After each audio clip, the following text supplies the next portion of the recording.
Buenas noches, les venimos a presentar un documental sobre la pérdida de identidad cultural en el Cabildo Indígena Muisca de Suba. Nuestro grupo está conformado por Paula Alejandra Abril y Laura Carolina Guerrero, quien les habla. La cultura indígena ha sido desterrada por la cultura predominante que sería la occidental, y esto hace que hayan conflictos generacionales por la asimilación de culturas. Una de las características principales de esta problemática es la dificultad de preservar su lengua, la medicina ancestral y su cosmovisión. Bienvenidos a mi territorio de la comunidad indígena Muisca de Suba. A continuación vamos a subir al santuario, a la casita ceremonial donde se practican diferentes rituales. El surgimiento de esta problemática social se ve reflejado desde que los abuelos que estaban en el cabildo se escondían para poder entrar a la casita ceremonial, ya que existía vergüenza por la marginación que sufría el pueblo indígena. La ciudad no estaba apta para saber que el pueblo originario todavía habitaba y resistía.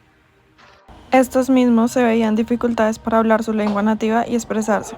El gobernador de la comunidad indígena de Suba, Jason Triviño, nos muestra que la ciudad los ha puesto en una posición de quitarles principios y valores ancestrales, y prácticas como la medicina ancestral a ser catalogada como estigmatizada al no estar científicamente comprobada. La pérdida de identidad a través de la violencia, ¿sí? Pues porque la violencia no es solamente física, sino también psicológica. Lo que se da aquí en la ciudad, pues uno llega a un colegio, yo lo viví, y se burlan de uno por autorreconocerse como indígena, entonces muchas veces lo más fácil es negarlo. Y eso pasa mucho en los jóvenes de la comunidad. Hoy en día hay procesos de educación propia que están tratando de equilibrar y detener un poco esa situación, y hoy tenemos muchos más jóvenes, más de 250 jóvenes en procesos de formación permanente en lo propio. La lengua muisca ha resistido a partir de la gastronomía, de la familia y de las prácticas que son cotidianas El llamado se hace principalmente para poder hacer visible el reconocimiento de que hay un pueblo originario que fue invadido y explotado, que ha perdido su territorio, y esta problemática persiste con gran impacto en la pérdida del territorio por la construcción de la ciudad, donde antes habían campos, lagunas sagradas, hoy solo se ven edificios, carreteras y centros comerciales. El territorio que durante siglos sostuvo sus tradiciones, vidas ancestrales, la lengua y la espiritualidad ha sido reducido debido a la expansión de Bogotá. El paradigma escogido por nosotras es el paradigma de epistemologías del sur, puesto que es importante reconocer, visualizar y valorizar los saberes y experiencias para poder reconstruir, formular, legitimar alternativas para una sociedad más equitativa y libre. Esto aplica en la comunidad indígena, ya que al visibilizar los saberes marginados de los pueblos respondiendo a la necesidad ética y política como otras formas de conocimiento que han sido históricamente silenciadas por la modernidad, ya que su cosmovisión, su lengua, su mensaje ancestral y su relación con el territorio no encajan con el conocimiento occidental. A continuación les mostraremos una entrevista con la autoridad de jóvenes, Oscar Chopasa. ¿Cómo te llamas? Shoa, Cheji Causa Despowe, la Chesua fue Camiscawe, Guaque Chopasa. Buenas tardes. Mi nombre es José Crespo, mi clan es el clan Yopasá. Soy indígena del pueblo Muisca de Suba y soy autoridad tradicional de jóvenes. ¿Me puedes decir cómo ha sido el proceso de recuperación de tierras? El proceso, más allá de la recuperación de tierras, de soberanía como tal y la existencia del pueblo Muisca Suba, ha sido algo complejo. La localidad se disuelve el territorio del resguardo se disuelve en 1887, y de ahí a la municipalidad y después en el 64 a la localidad, pues fue un proceso de transformación que las tierras fueron perdidas por el tema del volteo de tierras, la piratería y las demás causas que afectaron a la localidad. Entonces eso fue perdiendo la tierra entre las abuelas y los abuelos que heredaron los linderos que quedaron de resguardo, y desde el año 90 empezó una revitalización del pueblo con una serie de investigaciones tanto propias como de las instituciones por parte del Estado, y se empieza ese proceso de revitalización desde el 99 como comunidad muisca. Actualmente digamos que generamos una presencia permanente gracias a un proceso de recuperación del territorio en donde estamos hoy, que es el santuario, y el santuario está ubicado en la localidad de Suba, arriba en el barrio Miraflores, y básicamente se compone de una serie de parcelas y hectáreas que han sido recuperadas autónomamente por la comunidad y en las cuales hemos levantado nuestras, como ustedes pueden ver a mi espalda, nuestras casas ceremoniales o nuestro Cusmuy, que es nuestra casa de pensamiento. Aparte del Cusmuy, pues como pueden ver, tenemos el Fuechi, que es como una cocina, y estos espacios son como de integración de toda la comunidad.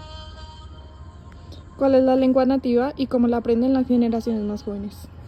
En sí, las lenguas indígenas como tal, gran parte del altiplano cundiboyacense y andino tienen una vitalidad muy, muy importante, y es que descienden de la misma rama chipcha.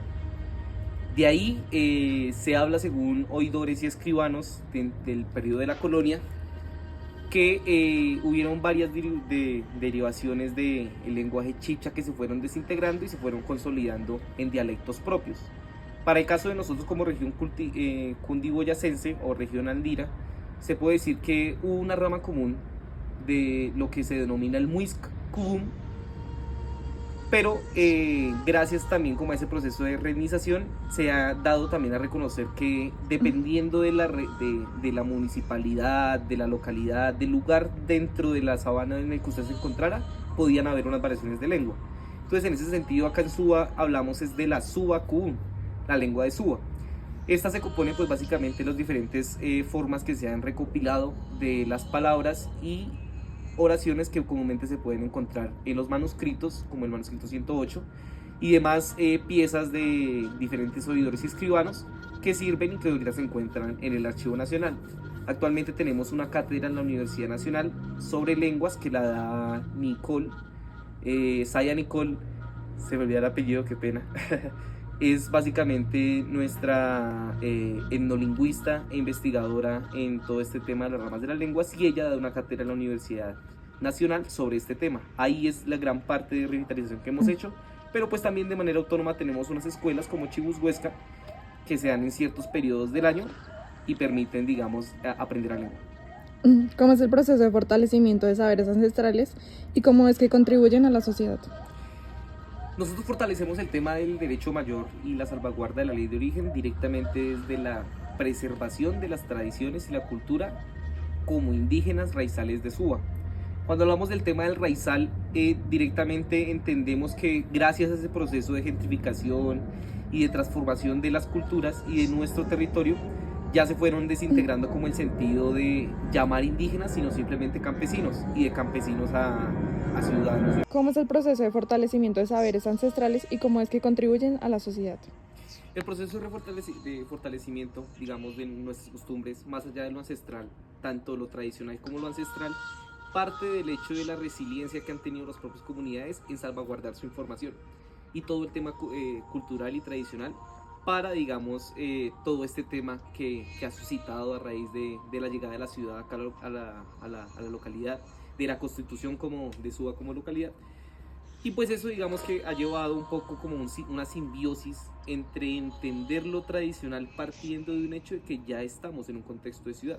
Entonces yo creo que somos uno de los pocos pueblos indígenas a nivel nacional que se puede decir que su proceso de recuperación o de tradición desde lo indígena parte desde la vulneración de su territorio al llegar a la ciudad y desindigenizar la sabana de Bogotá. Entonces desde ahí, digamos, que se desconoce el solo hecho de que existan pueblos indígenas, como el caso de nosotros los muiscas, en la ciudad. Y eso, pues, digamos que ha sido la principal lucha y recategorización que hemos generado. ¿Qué genera en la sociedad o qué impacto bueno o positivo? Pues yo no creo que sea necesario hablar todo en términos moralistas de bien o mal, sino simplemente en cómo se contribuye o se lleva ese sentido de la pervivencia de las culturas y las tradiciones que al final hacen parte de lo que nosotros denominamos como república, ¿no?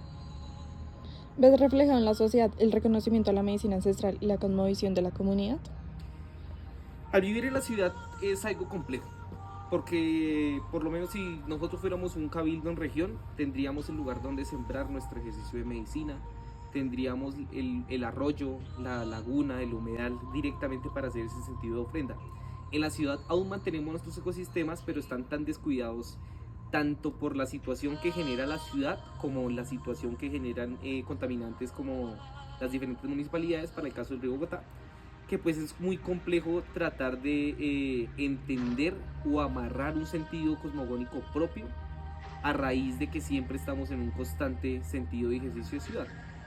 Entonces todo parte de un sincretismo, de entender y asimilar cómo uno vive lo indígena, teniendo en cuenta de que se crió y se vio y vive en una ciudad, y sobre todo que se compone en una localidad. Entonces el vivir en lo urbano no nos separa tampoco de nuestro pensamiento, porque es la otra. El ejercicio de lo indígena no se vive en unos trajes, o no se vive en un maquillaje, no se vive solamente en el mapa, se vive directamente, que ha llevado un poco como una simbiosis entre entender lo tradicional partiendo de un hecho de que ya estamos en un contexto de ciudad. Entonces yo creo que somos uno de los pocos pueblos indígenas a nivel nacional que se puede decir que su proceso de recuperación o de tradición desde lo indígena parte desde la vulneración de su territorio al llegar a la ciudad y desindigenizar la sabana de Bogotá. Entonces desde ahí digamos que se desconoce el solo hecho de que existan pueblos indígenas, como el caso de nosotros los muiscas, en la ciudad. Y eso pues digamos que ha sido la principal lucha y recategorización que hemos generado. ¿Qué genera en la sociedad o qué impacto bueno o positivo? Pues yo no creo que sea necesario hablar todo en términos moralistas de bien o mal, sino simplemente en cómo se contribuye o se lleva ese sentido de la pervivencia de las culturas y las tradiciones que al final hacen parte de lo que nosotros denominamos como república, ¿no? ¿Ves reflejado en la sociedad? Sentido de ejercicio de ciudad. Entonces todo parte de un sincretismo, de entender y asimilar cómo uno vive lo indígena, teniendo en cuenta de que se crió y se vio y vive en una ciudad, y sobre todo que se compone en una localidad. Entonces el vivir en lo urbano no nos separa tampoco de nuestro pensamiento, porque es la otra. El ejercicio de lo indígena no se vive en unos trajes, o no se vive en un maquillaje, no se vive solamente en el mapa, se vive directamente. ¿Cuáles son las prácticas culturales que realizan para preservar su identidad? Nosotros pues digamos que dentro de ese ejercicio de tradición y remembranza, la mayoría de cosas comunes que se practican es, como les estaba comentando, en la escuela Huechazuca, factores tanto de educación en la música como en el tejido, en el arte, en las danzas, no solamente en esta revitalización cultural, sino también lo que les decía y comentaba en el sentido de la lengua indígena. También hay formas que trascienden un sentido como material, y lo tratamos como de denominar y enfocar en ese tema de la medicina tradicional en nuestros espacios de trasnocho o de consulta, que es básicamente una noche sentada de palabreo con los más mayores de la comunidad, o los que orientan y tienen esa palabra de autoridad espiritual, que básicamente en el transcurso se genera una forma de pensamiento, una palabra que va orientando el sentido de la noche. A continuación verán una entrevista con la trabajadora social del Cabildo, Daniela Morales. Choami Bichine, Shejika Daniela Morales Gutiérrez Bue, Ngachasua Kekamuska Bue, Shokam Teba Hueta Hueta Hisca. ¿Cómo están? Me presento, Daniela Morales Gutiérrez. Soy autoridad tradicional del Cabildo Indígena Muisca de Suba, desde la Múcura de Justicia y Guardia Indígena. Un gusto saludarles desde la distancia y muchas gracias, Carolina, por la invitación. Gracias. Daniela, ¿cómo ha sido la resistencia cultural del pueblo muisca?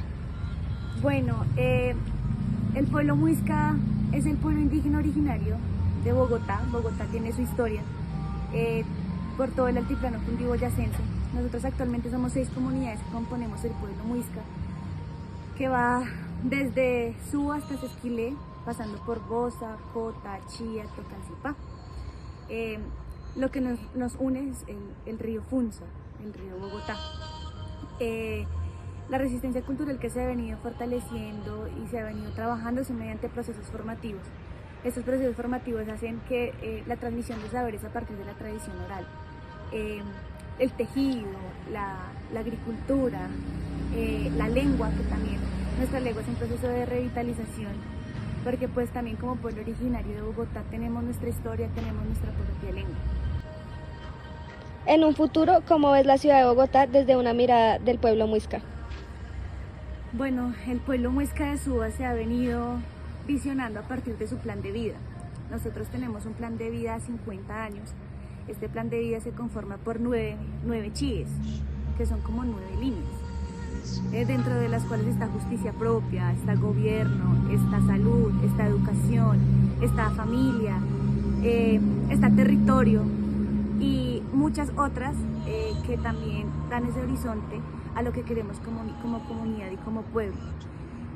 Nosotros como pueblo Muisca de Suba le ofrecemos a la ciudad y le hemos ofrecido a la ciudad muchas herramientas para que esto crezca. Nosotros no estamos diciendo que la ciudad no crezca, pero también que la ciudad respete las prácticas culturales y la historia que tiene Bogotá, que la historia somos el pueblo Muisca.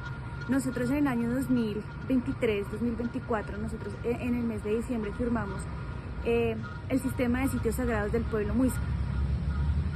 Y esto también se tiene que reconocer porque el territorio que compone el pueblo Muisca es amplio y en cada territorio tenemos nuestros sitios sagrados. En esos sitios sagrados donde se practica la ritualidad, la ancestralidad, la espiritualidad, se fortalece la identidad y se construye comunidad. Del mismo modo venimos también aportándole a la sociedad mayoritaria nuestros espacios también, de conocer también quién es el pueblo Muisca, cómo lo ejercemos a partir de las diferentes iniciativas que hemos iniciado o hemos desarrollado también en conjunto.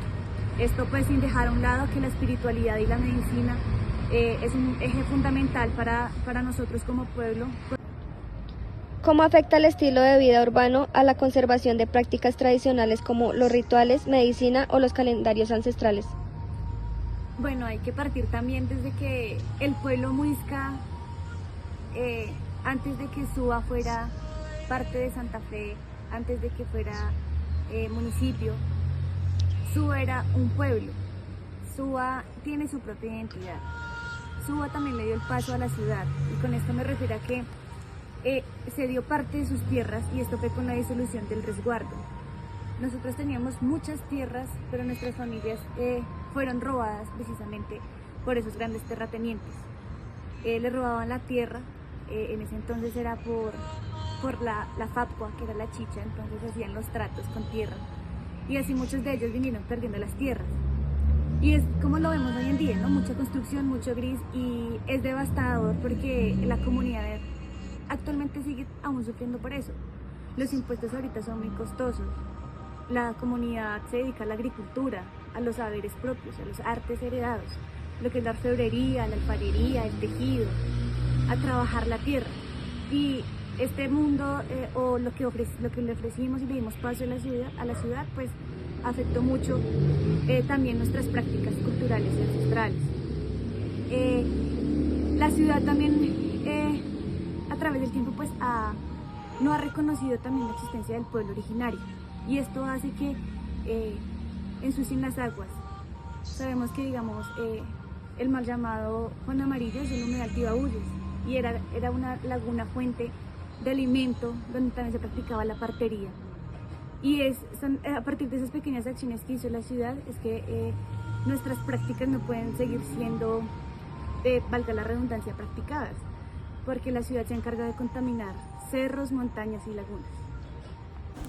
Desde la conceptiva 2013 se habla de la educación propia, producto de reflexiones de carácter educativo de indígenas como la de Manuel Quintín Lame, quien rescata al aprender desde la naturaleza, también desde encuentros y mesas de concertación entre organizaciones indígenas que permitieron pensarse en la construcción de una política educativa de los pueblos indígenas de Colombia, de forma articulada con el Ministerio de Educación Nacional, surgiendo así el SEIP, Sistema Educativo Indígena Propio, para la concreción de la educación propia, y el proyecto educativo comunitario como una forma de orientar la educación a nivel local. Escogimos el enfoque humanista crítico, ya que podemos ver claramente cómo la comunidad y la estructura social dominante ha afectado de gran manera culturalmente la identidad de la comunidad indígena de Suba. Y a raíz de esto, buscan transformar la realidad social, cuestionando las estructuras de poder, haciéndose visible en una sociedad que los margina. Esto es todo por este documental. Como mujer indígena del Cabildo Muisca de Suba, deseo que este documental haya sido de su agrado y de aprendizaje. ya que hay una comunidad indígena ancestral que lucha por ser reconocidos y visibilizar su comunidad. Gracias por vernos.